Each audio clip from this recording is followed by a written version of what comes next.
Hey everybody, Danielle Mastrion here, and I'm coming to you guys live from quarantine, and I hope everybody is staying safe, staying home, practicing social distancing, and only going out for the essentials, and making sure you take care of your elderly and extremely young loved ones. With that being said, I wanted to come to you guys and maybe give you a little bit of inspiration, a little bit of entertainment, a little bit of a mini podcast about my background and my history painting in Coney Island, and specifically my experience painting at Denos Wheel Amusement Park.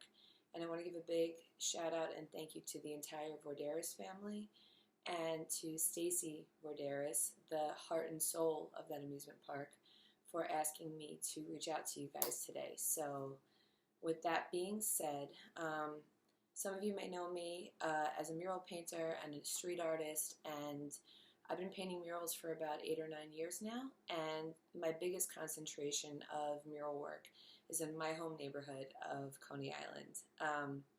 I am proud to say that I have painted with almost every single major institution, amusement park, organization in Coney Island, and it makes me very happy to be able to give back to the community that I grew up in, and also my mother and my mother's family grew up in. So yes, my mother is from Coney Island, immigrant background, and they immigrated to the Lower East Side and then eventually landed in Coney Island. So she grew up there for almost her entire life, and now she is still a resident of Seagate, so I'm happy to still have some family in the neighborhood.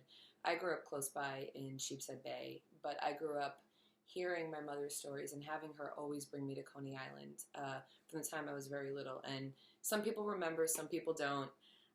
Coney Island was a little bit more deserted, a little bit more dangerous in the 80s and even in the early 90s, but my mother always taught me to never be afraid of where you're from.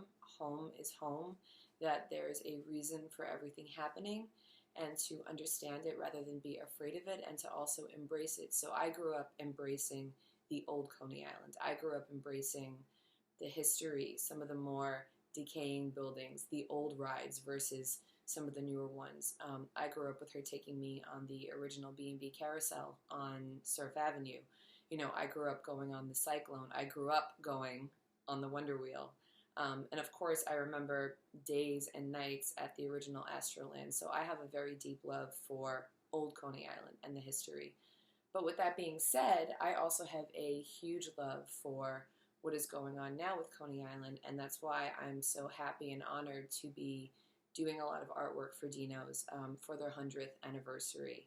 And now my background painting with Denos is I was introduced to Stacy and the entire Vourderis family through a very good friend of mine, a super famous sign painter and Coney Island aficionado, Tommy Holiday.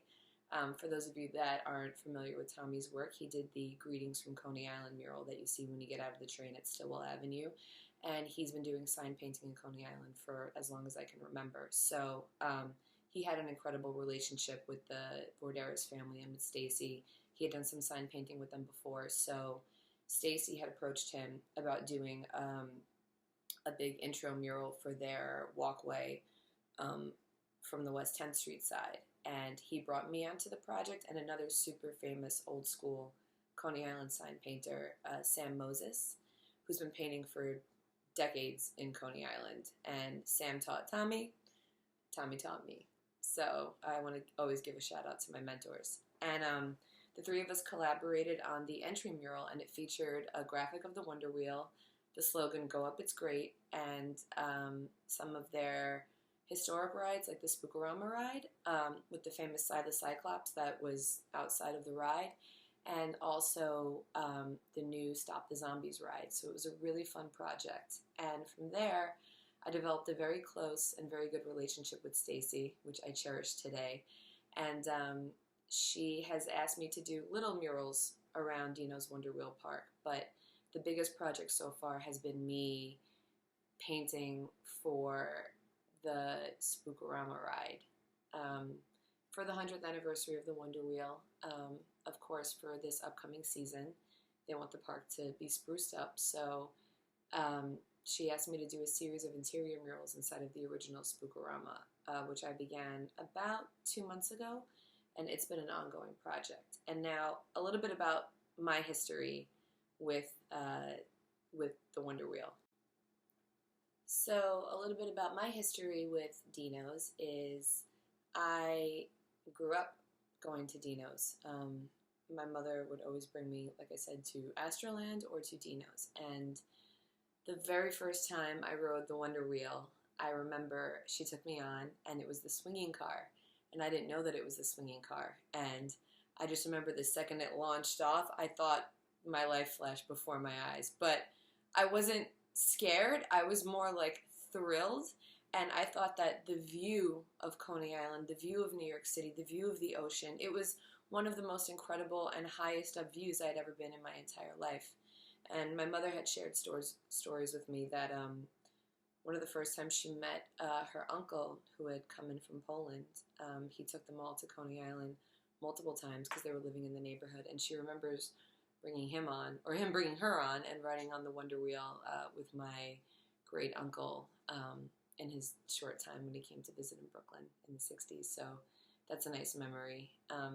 So I remember going on the Wonder Wheel as a kid, but I also remember it has a special place in my heart because for my high school graduation, which will be 20 years ago now, we had a little family graduation party at a restaurant at Lundy's in Sheepshead Bay, and then my mother gave me $100 and told me to bring a few of my best friends with me, and we went right over to Coney Island, and we went right on the Wonder Wheel, and I got tickets for everybody to go on the Wonder Wheel around sunset. And I remember that was my, not graduation present, but it was like my treat to myself and my friends to celebrate like our high school graduation. So that memory always is really special for me. And now I love and I appreciate Denos because I think while they are still a very new and fun park with rides like Stop the Zombies and the 3D experience, they also really, really cherish Coney Island's history.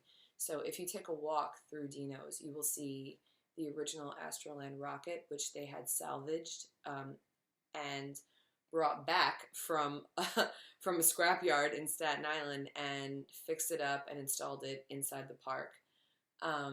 They also have a lot of the original arcade games. If you walk around, there's, you know, an old Zoltar machine. They have an old, like, gypsy fortune teller quarter machine in there. And, of course, they have the Wonder Wheel, which turns 100 years old this year. So that, and they have the original Spook-A-Rama, which originally opened up in 1955.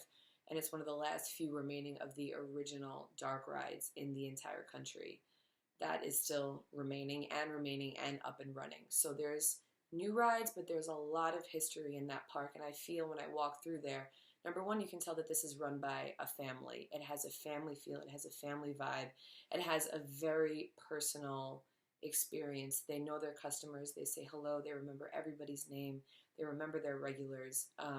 And you're treated like family when you come into Denos. And for me, being a Coney Island history buff, it was always my favorite place to go. If I wanted to have a little walk-through time, I would just walk through Denos. And I really appreciate that they value that and keep that relevant. So that's my background with Denos. And when Stacy asked me to paint Spook-A-Rama, for me, it was like the culmination of so many important things in my life. It was the culmination of where I grew up, my family's history, my home neighborhood, my love of everything that's old, my love of Coney Island, my love of old things in Coney Island.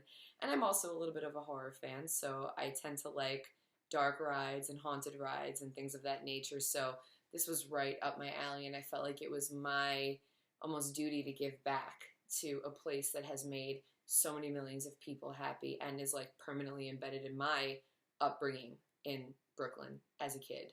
So before I began painting, I did as much research as possible on Spook-A-Rama. I watched all of the documentaries that I could find. I read all of the articles, all of the profiles, what it was like when it first opened up in the 50s and in the 60s, and who were the ride operators, who did the painting, who created, you know, the props that were inside, and how those things changed over the years. And there's been some pretty famous prop masters that have had their work inside of Spook-A-Rama. And especially after Hurricane Sandy, when the ride got flooded, there was a huge initiative to come in and fix it up as much as possible. And after Sandy, they got a lot of the props you see in there donated from some pretty famous movie houses and prop houses. So that was really cool to see how there's been like a continuous love of keeping this ride operational. Now, for my part, painting murals inside of Spook-A-Rama, I wanted to make sure that I respected what it was and what they want to see it for the future. So inside, the biggest mural that I painted, I did a combination of two really, I think, famous and iconic faces and imagery in Coney Island. It's a combination of the Dante's Inferno devil, which, for those of you that remember and grew up in Brooklyn, Dante's Inferno was inside of Astroland, and on the outside was this massive devil that was flanked with wings.